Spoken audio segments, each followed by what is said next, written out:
नमस्कार मित्रांनो, माझ्या मित्रमैत्रिणींनो तुम्हाला भाऊबीजेच्या खूप खूप शुभेच्छा। तर मुरांबा मालिकेच्या आजच्या भागामध्ये जान्हवीचं मेकअपचं सामान असतं, तर रेवाने तिचा बदला घेण्यासाठी म्हणून ते सर्व सामान हे इकडे तिकडे खराब करून टाकून फेकून दिलेले असते। तेव्हा मात्र जान्हवी आतमध्ये येते आणि ते विस्कटलेले आणि उद्ध्वस्त झालेले तिचे ते मेकअपचं सामान पाहून तिला तर खूप वाईट वाटते, कारण इतक्या महागाचे सामान त्या रेवानेच हे नक्की खराब केले असणार असे जान्हवीच्या लक्षात येते। तेव्हा जान्हवी खूप अशी चिडलेली असते आणि तिला टेन्शनसुद्धा येते। जान्हवी म्हणते की रेवा मी तुला सोडणार नाही। तेवढ्यात आनंद आतमध्ये येतो आणि जान्हवीला म्हणतो की अगं जानू, मी केव्हाची तुझी वाट बघतो, तुम्हाला ओवळण्यासाठी खाली का आली नाहीस। तेव्हा जान्हवी ही नाराज होत म्हणते की बेबी हे बघ ना, माझं मेकअपचं सावन त्या रेमाने पूर्णपणे खराब करून टाकले। जान्हवी म्हणते की खरंच किती महागाचे होते हे प्रोडक्ट आणि ह्या रेवाला काही कसे समजत नाही। तेव्हा आनंद म्हणतो की अगं जानू, आत्ता ही वेळ नाही आणि आपण ते सामान परत खरेदी करू शकतो, परंतु आता मला ओवाळायचे आणि ती वेळ परत येईल का लवकर, त्यामुळे तू चल खाली। जान्हवी म्हणते की अरे बेबी, या सर्व महागाच्या वस्तू आहे आणि त्या येथे भेटत नाही। मी सर्व ह्या बाहेरून ऑनलाईन केल्या होत्या आणि आता ह्या किती महागाच्या होत्या, हे रेवाने काय करून ठेवले। मी त्या रेवाला आता नक्की सोडणारच नाही। सगळे सामान खराब करून टाकले तिने। तेव्हा आनंद म्हणतो की जान्हवी एक मिनिट शांत हो। जान्हवी म्हणते की अरे बेबी, मी राग सुद्धा व्यक्त करू शकत नाही का।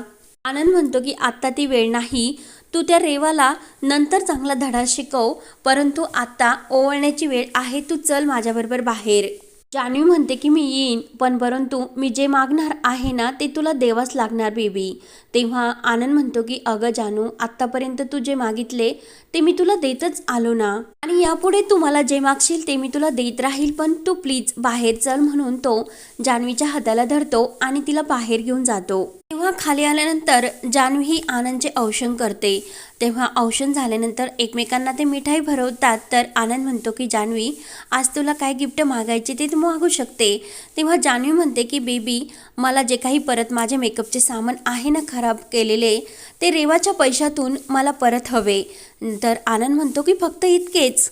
जान्हवी म्हणते की हो, पण ते सुद्धा रेवाच्या पैशातूनच। आणि तेवढ्यात ही रेवा बाहेर येते आणि जान्हवीकडे बघत ती हसत असते।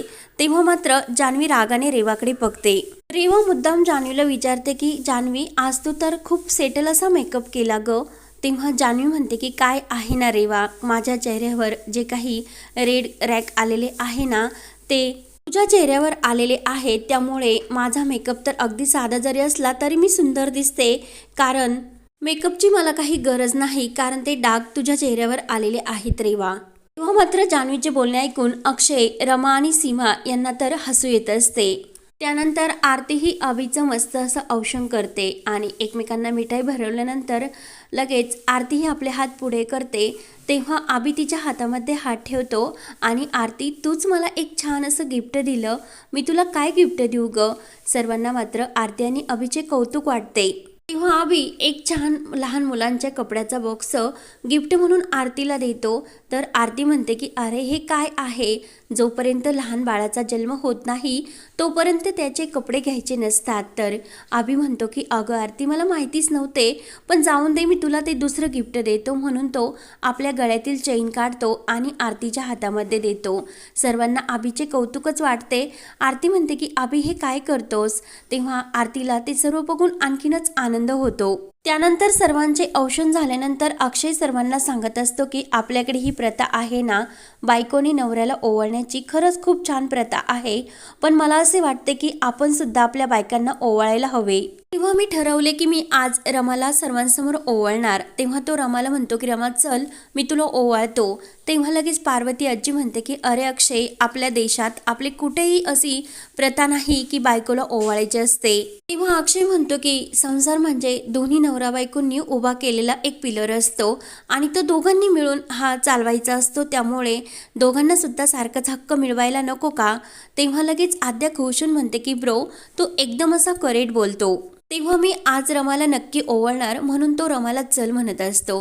रमा म्हणते की आहो नको। तर सीमा रमाच्या हाताला धरते आणि तिला अक्षय समोर आणून बसवते। रेवाचा मात्र हे सर्व बघून खूपच जळफळाट होत असतो.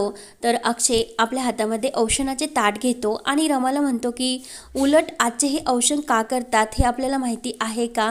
आपल्या जोडीदाराच्या सुखासमाधानासाठी आणि त्याच्या सुखी स्वस्थासाठी. आणि मुळातच ही प्रथा पूर्वीपासून चालत आलेली आहे. जेव्हा आपले मावळे सैनिक हे लढाई जिंकून परत यायचे तेव्हा ते सुखरूप आलेले असतात म्हणून त्यांच्या बायका त्यांना ओवाळायच्या आणि त्यांचे स्वागत करायच्या. म्हणून बायका आज जे काही करतात ते त्या लढाईपेक्षा काही कमी नाही. घरातील सर्व कामं रमा तू करत असते, सर्वांची काळजी घेते आणि कितीही संकट आली तरी तू त्याच्याबरोबर सामना करून लढतेस ना. तरी सुद्धा तुझा चेहरा कायम हा आनंदी आणि हसरा असतो. मग हे सुद्धा त्या युद्धांपेक्षा काही कमी नाही रमा. तेव्हा अक्षय रमाचे खूप छान प्रकारे तिला कपाळाला गंध लावून औषण करतो. तर रेवा हे सर्व बघून खूपच अशी जळक्यासारखी होत असते. त्यानंतर सर्व कार्यक्रम आटोपल्यानंतर रेवा आपल्या रूममध्ये काहीतरी पित असते. तेवढ्या तिथे आनंद येतो.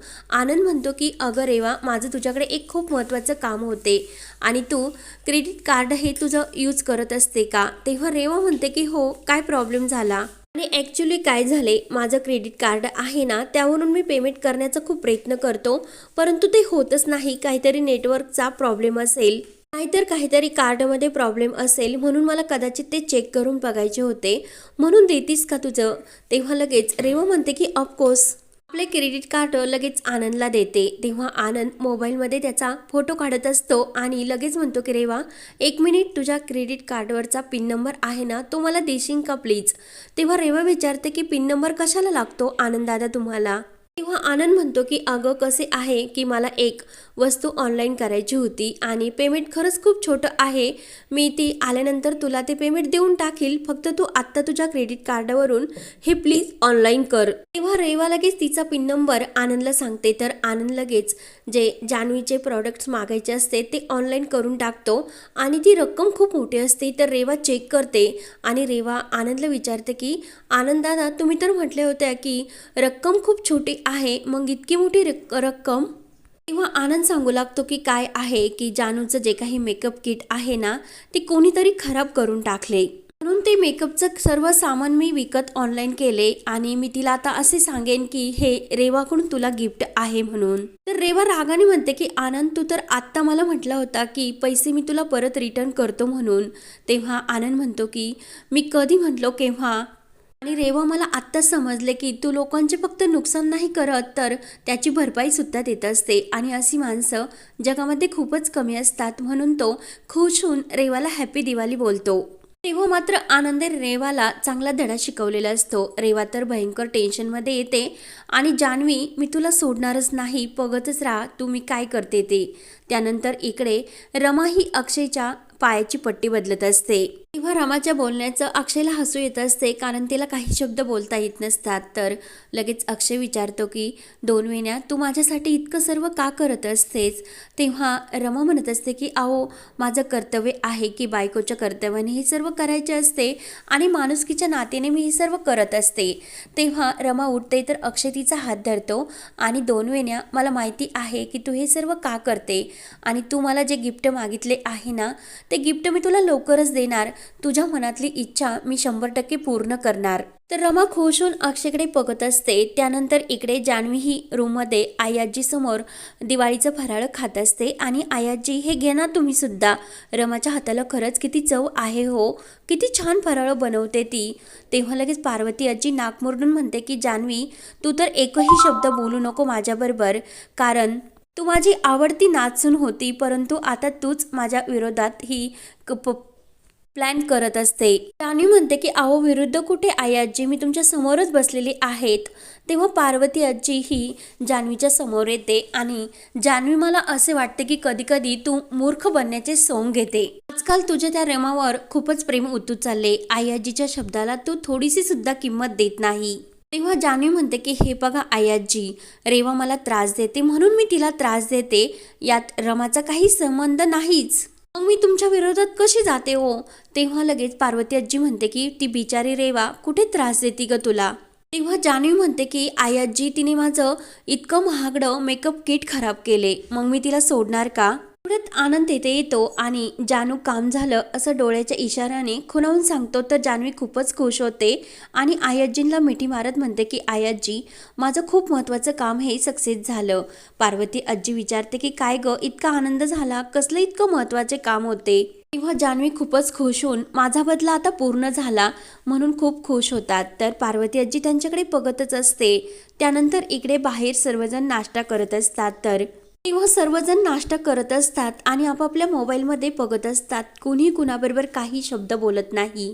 तर रमा सर्वांकडे बघते आणि विचार करते की घरात इतकी शांतता जर असली तर कसे होणार आणि सर्वजण आपापल्याच मोबाईलमध्ये मग्न आहेत. एकमेकांशी संवाद तरी कसा होणार? तेव्हा रमा विचारते की तुम्ही कोणी बोलत का नाहीस? तेव्हा जान्हवी म्हणते की कारण आम्ही जेवतो.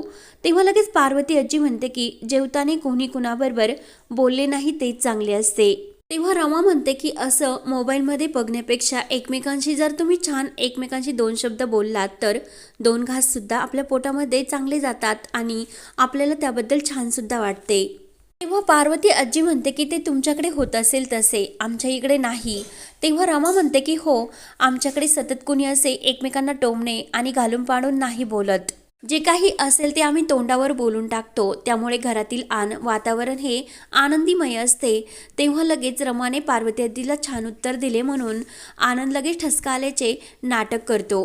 पार्वती आजीला मात्र रमाचा खूपच राग येतो आणि हा भाग येथे संपतो.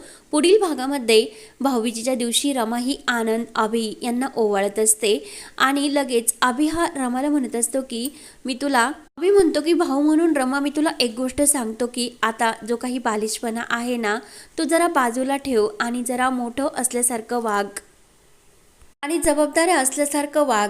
तेव्हा रमाला वाईट वाटते. त्यानंतर इकडे पार्वती आजी अक्षयला म्हणते की अक्षय, तुझी बायको कधी कधी सर्वांसमोर लाज आणण्यासारखं वागत असते. तेव्हा रमाला वाईट वाटते आणि रमा अक्षयला म्हणत असते की हो, कधी कधी 4 लोकात तुमचा अपू करत असते. तर अक्षय म्हणतो की नाही रमा, उलट तू 4-4 लोकांना एकत्र आणते, त्यांच्या मनांना जोडते, त्यांच्या भावनांशी तू समजून घेते आणि सर्वांना तू आपलंसं करून घेते. म्हणून सर्वांना वाटतं की हिच्याबरोबर काहीतरी मनातलं सांगावं आणि सर्व काही हिला सांगून टाकावे. तेव्हा रमा म्हणते की सगळ्यांना नाही वाटत असे म्हणून काहीतरी माझ्यापासून लपवण्याचा प्रयत्न करत असतात. तर अक्षयला वाईट वाटते कारण जे रेवाबद्दल घडले